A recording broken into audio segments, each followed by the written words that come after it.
Hello student, मैं हूं Saran Goswami and आज हम आप लोगों के साथ शेयर करने वाले हैं क्लास 10 सामाजिक विज्ञान का जो आपका चैप्टर नंबर 3 है भूमंडलीकृत विश्व का बनना। जितने भी मोस्ट इंपॉर्टेंट बहुविकल्पीय हैं, अतलघुत्तरीय हैं, लघुत्तरीय हैं, दीर्घोत्तरीय हैं, सबको मैं प्रोवाइड करने वाला हूं। इससे पहले अगर आप लोग यूरोप में राष्ट्रवाद का उदय एंड भारत में राष्ट्रवाद का चैप्टर नहीं पढ़े हों तो पढ़ लेना, लिंक इस वीडियो का डिस्क्रिप्शन में है, जरूर पढ़ना, तब आपको ये ज़्यादा बेटर समझ में आएगा। ठीक है, तो प्रश्न नंबर फर्स्ट आते हैं, संयुक्त राष्ट्र संघ का मुख्यालय कहाँ पर स्थित है?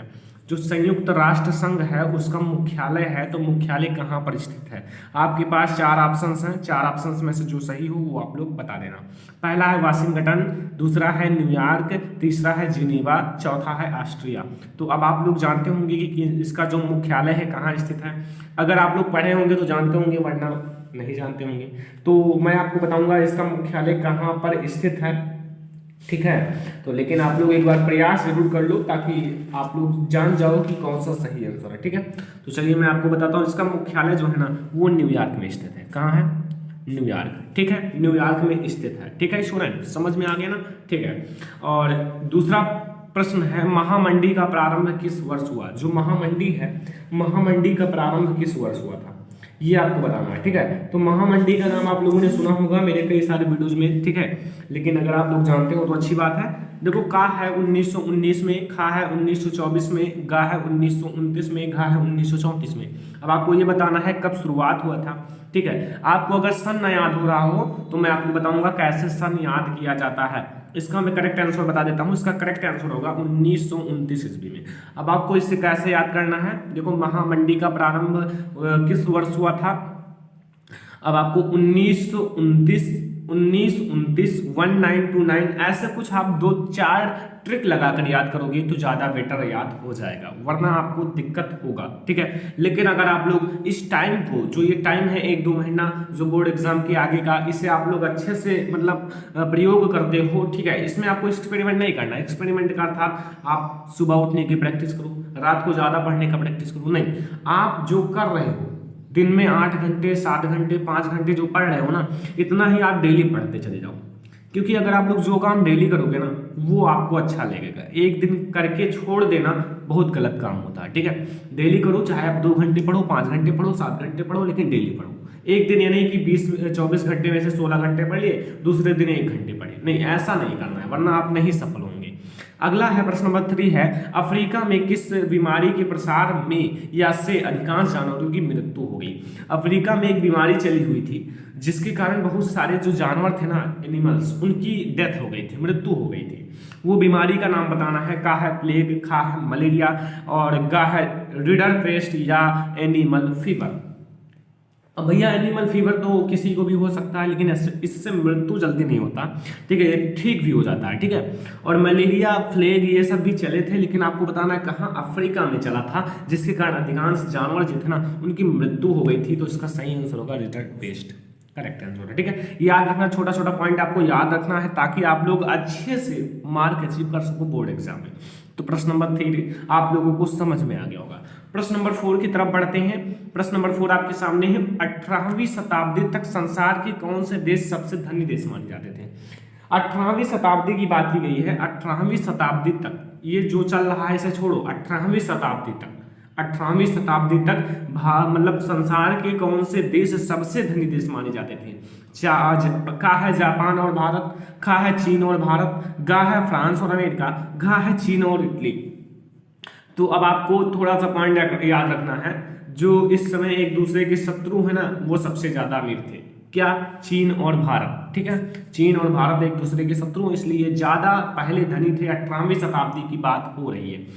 5वां नंबर क्वेश्चन है, देख लो, आप लोग ध्यान से देख लो ताकि आप लोग अच्छे से समझ सको। देखो, यूरोपीय जो थे, यूरोपीय देश ने मानचित्र पर लकीरें खींचकर इस किस महाद्वीप का आपस में बंटवारा किया? जो यूरोपीय देश थे, यूरोपीय देश ने मानचित्र पर एक लकीर खींची थी, लकीर खींचकर महाद्वीप को आपस में बांट दिया था। किस महाद्वीप को? एशिया या अमेरिका या अफ्रीका या ऑस्ट्रेलिया। तो ये आपके 4 ऑप्शंस हैं और 4 ऑप्शंस में से एक सही है, वो तो आपको बता। ठीक है, तो वो कौन सा सही है वो मैं आपको बता देता हूं। वो जो आपका करेक्ट आंसर है वो है अफ्रीका। तो ये भूमंडलीकरण विश्व का बनना, जितने भी ऑब्जेक्टिव क्वेश्चन है उतना मैंने बता दिया, ठीक है। इससे बाहर आपके नहीं आएंगे, तो इतना आपको याद ही याद करने हैं। अगर और याद कर लेते हो तो आपके लिए ज्यादा बेटर होगा। चलिए अब हम लोग चलते हैं आगे।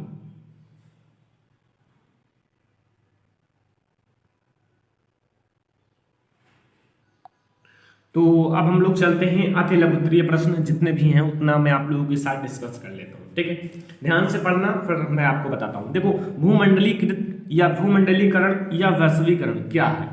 देखो, आपसे चाहे पूछा जाए भूमंडलीकरण या पूछा जाए वैश्वीकरण, दोनों एक है, ठीक है। चाहे आपसे पूछा जाए 1 या 1, दोनों एक है। चाहे आपसे पूछा जाए 5 या 5, दोनों एक है। उसी प्रकार से ये लिखा है भूमंडलीकरण या वैश्वीकरण से आप क्या समझते हो। अलग अलग भी आ सकता है, तो आप लोगों को भ्रमित होने की जरूरत नहीं है, दोनों एक ही हैं, जिसे मैं आपके साथ शेयर करने वाला हूं। देखो, लिखा हुआ है एक देश की अर्थव्यवस्था।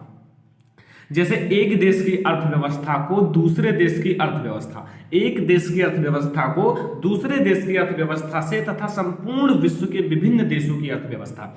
देखो, समझना बहुत इंटरेस्टिंग है। देखो, एक देश की अर्थव्यवस्था को दूसरे देश की अर्थव्यवस्था, अब दूसरे देश की अर्थव्यवस्था की बात हो गई, फिर संपूर्ण विश्व के विभिन्न देशों की अर्थव्यवस्था का एक दूसरे से विभिन्न क्षेत्रों के माध्यम से जुड़ा होता है, अर्थात भूमंडलीकरण कहलाता है। अर्थात एक दूसरे से कांटेक्ट रहते हैं। जैसे आप ऐसे भी कह सकते हो, एक देश की अर्थव्यवस्था दूसरे देश की अर्थव्यवस्था से एक दूसरे के क्षेत्रों के माध्यम से जुड़ा रहता है, जिसे भूमंडलीकरण कहते हैं। लेकिन जैसा मैंने लिखा है, अगर ऐसा बताओगे तो आपको बहुत अच्छी मार्क दिया जाएगा, ठीक है।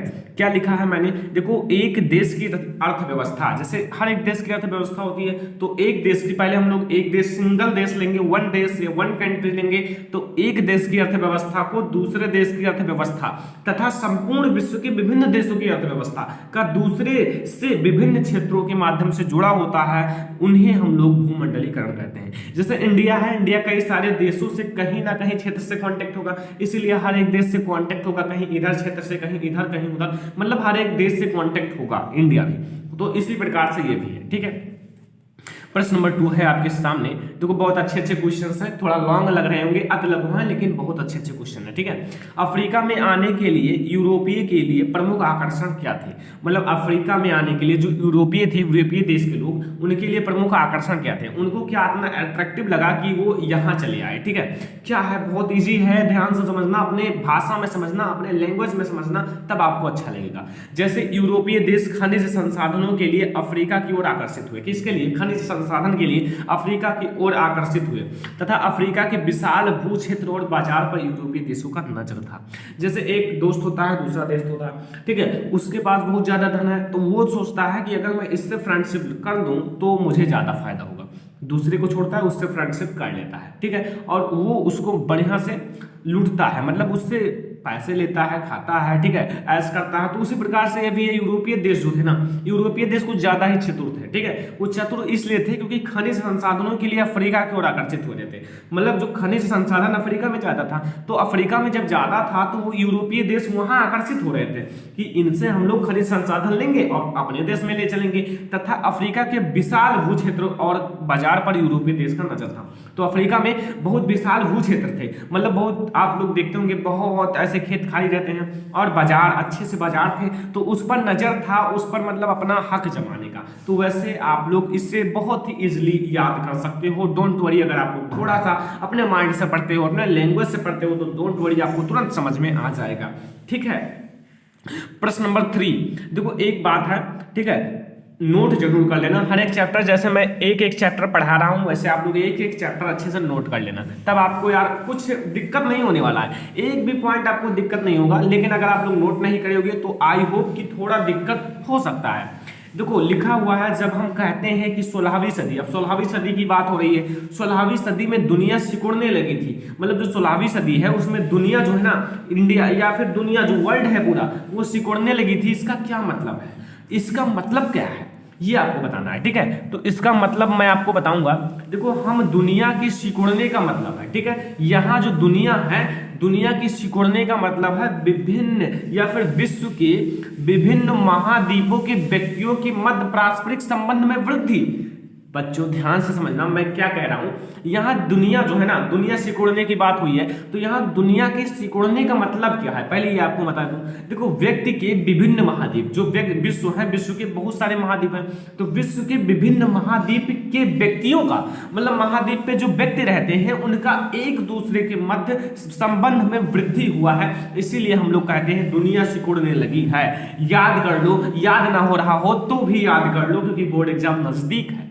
ठीक है, यहां से आपको 3 क्वेश्चन समझ में आ गए। आगे बढ़ते हैं चौथे क्वेश्चन की ओर।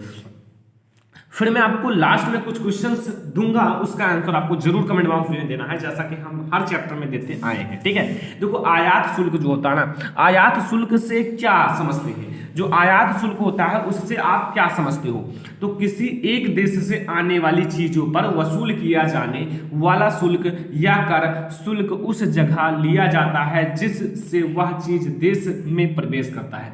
जैसे सीमा पर, बंदरगाह पर, हवाई अड्डा पर। नहीं समझ में आया? मुझे पता नहीं समझ में आया, इसको मैं और एक बार रिवीजन करता हूं, क्योंकि बहुत अच्छे से समझना होगा आप लोगों को। ठीक है, और अगर आपको वीडियो पसंद आए, वीडियो को लाइक कीजिए, शेयर कीजिए। ठीक है, ताकि मैं आप लोगों को ऐसे ही चैप्टर वाइज हर एक वीडियो प्रोवाइड कर सकूं।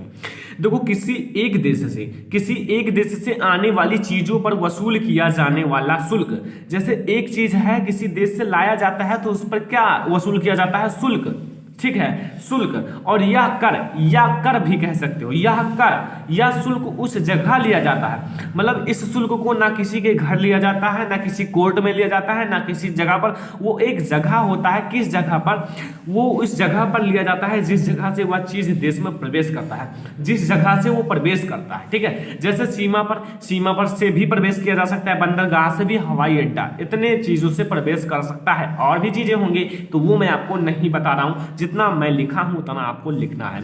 तो यहां से आपके अति लघु उत्तरीय जितने भी थे उतना कंप्लीट हो चुका है, इससे बाहर आपके नहीं आएंगे। ठीक है, क्योंकि मैंने आप लोगों के लिए स्पेशल वीडियो बना रहा हूं, स्पेशल जो आपके बोर्ड एग्जाम में हिट करने वाले हैं वही मैं आपको बता रहा हूं। ठीक है, तो यहां से आपको ये जितने भी अति लघु उत्तरीय थे वो मैंने कंप्लीट करा दिया। अब लघु उत्तरीय और दीर्घ उत्तरीय के प्रश्नों की ओर बढ़ते हैं।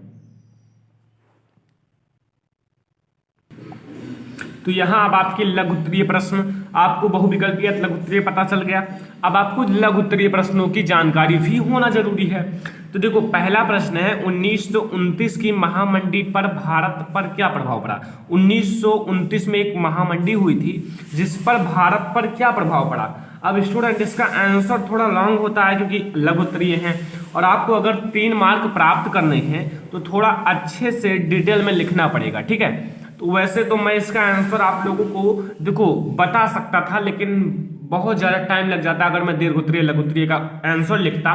ठीक है, तो इसलिए आप लोगों को नहीं बताया हूं। ठीक है, दूसरा क्वेश्चन है अमेरिका की खोज से दुनिया में होने वाले परिवर्तन का वर्णन करो। अमेरिका की खोज हुई थी तो दुनिया में क्या परिवर्तन हुए थे उसका वर्णन करना है। तो 16वीं सदी में जब यूरोपीय जहाजियों ने एशिया तक का समुद्री रास्ता ढूंढ लिया और जब वे अमेरिका तक पहुंचे तो दुनिया छोटी सी दिखाई देने लगी थी। ठीक है, वैसे थोड़ा आपको याद करना पड़ेगा।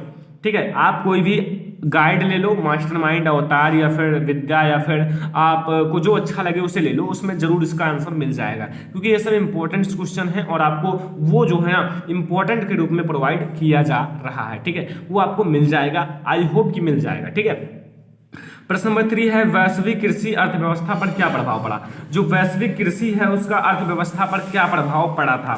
तो नंबर फर्स्ट प्रभाव है इसमें खाद्य पदार्थ गांव या कस्बे की बजाय विश्व के अन्य क्षेत्रों या स्थानों से पहुंचने लगे। ठीक है, अगला आप लोग देख लो, इस व्यवस्था में जमीन के मालिक स्वयं कृषि कार्य नहीं करते थे, वे यह कार्य औद्योगिक मजदूरों से करवाने लगे। वैसे तो आप लोग लिख लेना। ठीक है, अगला है आपका दीर्घ उत्तरीय प्रश्न। मैं केवल 2 दीर्घ उत्तरीय प्रश्न बता रहा हूं, इन दोनों को आपको याद ही कर लेना चाहिए। ठीक है, देखो प्रश्न नंबर फर्स्ट है प्रथम विश्व युद्ध के विश्व पर पड़ने वाले प्रभावों का वर्णन करो। जो प्रथम विश्व युद्ध हुआ था उससे विश्व पर क्या प्रभाव पड़ा था उसका वर्णन करना है। ठीक है, यहां से आपको ये समझ में आ गया होगा। दूसरा प्रश्न है बताइए पूर्व आधुनिक विश्व में बीमारियों के वैश्विक प्रसार ने अमेरिका भूभागों के उपनिवेशीकरण में किस प्रकार मदद की? ठीक है, तो यहां से आपको प्रश्न नंबर फर्स्ट और प्रश्न नंबर 2 लॉन्ग क्वेश्चन समझ में आ गए होंगे। तो यहां से मैंने आप लोगों को समझाने की कोशिश की, आप लोग ज्यादा बेटर समझ जाओ। ठीक है, अब आपके सामने कुछ क्वेश्चंस मैं पुट अप कर लेता हूं, उसके आंसर आप लोग कमेंट बॉक्स में देना। संयुक्त राष्ट्र संघ का मुख्यालय कहां पर स्थित है? प्रश्न नंबर फर्स्ट, संयुक्त राष्ट्र संघ का मुख्यालय कहां पर स्थित है? प्रश्न नंबर 2 आपके सामने है, अफ्रीका में किस बीमारी के प्रसार से अधिकांश जानवरों की मृत्यु हो गई? प्रश्न नंबर 2 यही है कि अफ्रीका में किस बीमारी के प्रसार से अधिकांश जानवरों की मृत्यु हो गई, अभी मैंने आप लोगों को आगे बताया है। फिर मैं आपको कुछ छोटे क्वेश्चन पूछ लेता हूं, आयात शुल्क से क्या तात्पर्य है? मैंने आपको क्या बताया था, आयात शुल्क से क्या तात्पर्य है, आपको यह भी क्वेश्चन बताया गया है। एंड अगला क्वेश्चन आपके सामने, अगला क्वेश्चन है अफ्रीका, ये तो मैंने आप लोगों से पूछ लिया है। अगला क्वेश्चन है, महामंडी किस वर्ष प्रारंभ हुआ? जो महामंडी है वो किस वर्ष प्रारंभ हुआ?